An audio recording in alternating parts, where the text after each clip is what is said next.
बिस्मिल्लाहिर्रहमानिर्रहीम। अस्सलाम वालेकुम dear students. Allied Schools period Bahria campus की तरफ से आज का ये लेक्चर क्लास 7 के कंप्यूटर का है, जिसमें हम लोग चैप्टर नंबर 4 को कंप्लीट करेंगे, पेज नंबर 58 से 61।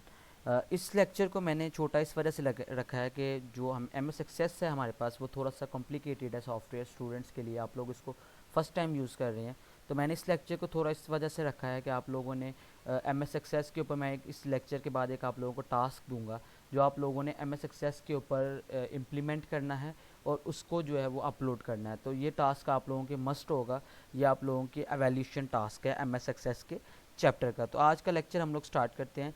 हमने आज के लेक्चर में पढ़ना है adding, deleting and modifying the data in the table. तो हम लोग अपने टेबल के अंदर डाटा ऐड कैसे कर सकते हैं, उसको डिलीट कैसे कर सकते हैं, उसको मॉडिफाई कैसे कर सकते हैं। तो हम लोग एम एस एक्सेस के बारे में पढ़ रहे थे। हम लोगों ने एम एस एक्सेस के डिफरेंट व्यूज़ को देखा, हम लोगों ने डिफरेंट व्यूज़ के अंदर काम करना सीखा। तो अब हम लोग एम एस एक्सेस की डाटा शीट के अंदर जो हम लोग डाटा ऐड कर रहे हैं, हम उसको ऐड कैसे कर सकते हैं, उसको डिलीट कैसे कर सकते हैं और उसको मॉडिफाई कर सकते हैं। तो सबसे पहले हम लोग डाटा ऐड करना सीखते हैं। Click on the table data sheet view. हम लोगों ने डाटा हमेशा डाटा शीट व्यू के अंदर ऐड करना है। हमारे पास डिज़ाइन व्यू के अंदर सिर्फ उसकी स्ट्रक्चर डिज़ाइन होता है, उसका हम लोग डाटा जो है वहाँ पे ऐड नहीं कर सकते। तो हम लोगों ने टेबल शीट जो डाटा शीट व्यू है उसको ओपन करना है। उसके बाद हम लोगों ने, हमारे पास होम के टैब के अंदर ऑप्शन होगा न्यू रिकॉर्ड का, हम लोग उसके ऊपर क्लिक करेंगे तो हम लोग अपना डाटा को ऐड कर लेंगे। Using method you can add record to table by pressing tab. हम लोग टैब के ऊपर प्रेस करके, आप लोगों को पता है कि नेक्स्ट सेल के अंदर मूव कर दिया, और एंटर के अंदर मूव करके हम लोग नेक्स्ट लाइन के ऊपर मूव करते हैं। तो हम लोग इसको इम्प्लीमेंट करते हैं। जैसे एम एस एक्सेस हम लोग ओपन कर लेते हैं। मैंने एम एस एक्सेस अपना सॉफ्टवेयर एक ओपन किया। एम एस एक्सेस का ब्लैंक प्रेजेंटेशन मैंने, ब्लैंक डाटाबेस मैंने ओपन कर ली। यहाँ पर अब मैंने कुछ फील्ड्स, फॉर एग्जांपल टेक्स्ट का रख लेता हूँ फील्ड, फर्स्ट नेम, उसके बाद नेक्स्ट फील्ड में रख लेता हूँ एक और लास्ट नेम। तो मैं यहाँ पे दो फील्ड्स ऐड कर लेता हूँ। और यहाँ पे जब मैं रिकॉर्ड ऐड करता हूँ, जैसे मैं यहाँ पे रिकॉर्ड ऐड करता हूँ अली, तो टैब के ऊपर मैं क्लिक करके नेक्स्ट सेल के अंदर मूव कर देता हूँ। जैसे मैं यहाँ पे अपना नाम लिखता हूँ। उसके बाद अब मैंने कोई न्यू रिकॉर्ड ऐड करना है अगली लाइन के ऊपर, तो मैं होम के टैब के ऊपर क्लिक करके, यहाँ पे मेरे पास न्यू का ऑप्शन मौजूद है, न्यू के ऊपर क्लिक करके तो मैं नेक्स्ट लाइन पे मूव कर जाऊँगा, जिधर मैं अपना कोई नया रिकॉर्ड नेक्स्ट लाइन पे ऐड कर सकता हूँ। इसके बाद फिर मैं न्यू के ऊपर क्लिक करूँगा तो फिर मैं एक न्यू रिकॉर्ड ऐड कर सकता हूँ। इस तरह मैं अपने डाटा के अंदर, अपने टेबल के अंदर डाटा ऐड कर सकता हूँ। नेक्स्ट हमारे पास जो है वो डिलीट रिकॉर्ड। हम लोग जो रिकॉर्ड ऐड करते हैं, हम लोग उसको डिलीट कैसे कर सकते हैं।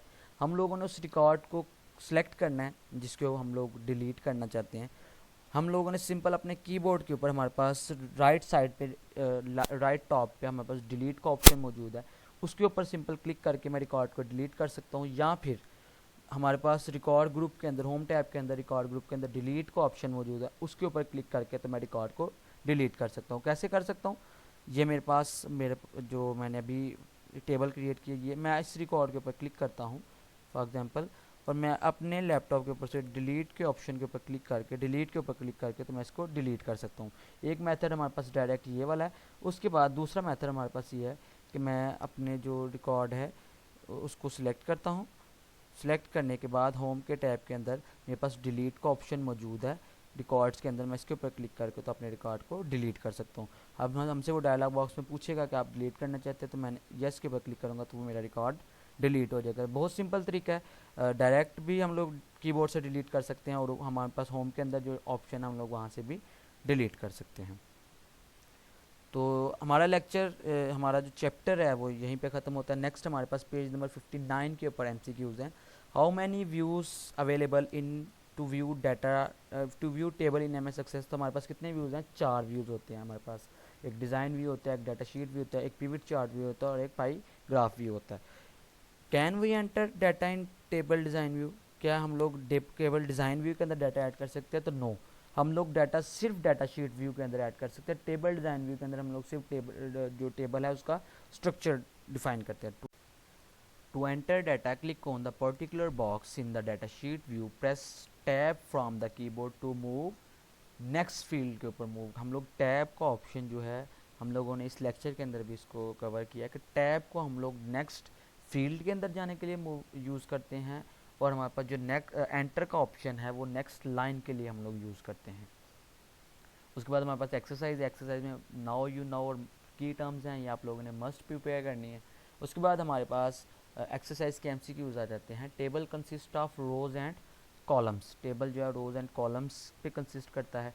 DBMS database management system help us to avoid both data redundancy भी और डाटा इनकन्सिस्टेंसी भी। डाटा रिडेंडेंसी का मतलब है कि मल्टीपल जो डाटा है वो ना आए, सेम डाटा ना हो, और डाटा इनकन्सिस्टेंसी का मतलब है कि इनकन्सिस्टेंट डाटा ना आए, जितनी फील्ड्स हैं वो सारी की सारी फील्ड्स में डाटा हमारे पास हर बंदे की तरफ से सारी की सारी फील्ड कवर हों।